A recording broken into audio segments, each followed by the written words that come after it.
गुलशेर नगर, इसका नक्शा चेहरा मोहरा बदली हुआ है। आप लोगों की इसमें खिदमत रही है, क्या पैगाम देंगे आप वार्ड की आवाम को? गुलशेर नगर डेपो जो मेन रोड है, मैं समझता हूँ जब से ये इलाका बसा है तकरीबन 30-35 साल से गुरुवार वार्ड की जान है ये रोड।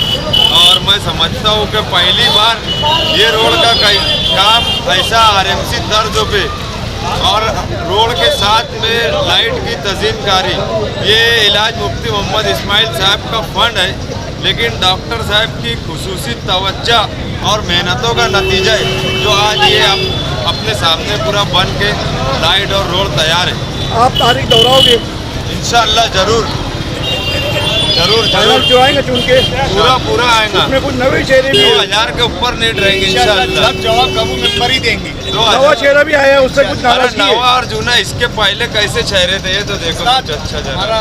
इसके पहले चेहरे देखो ना,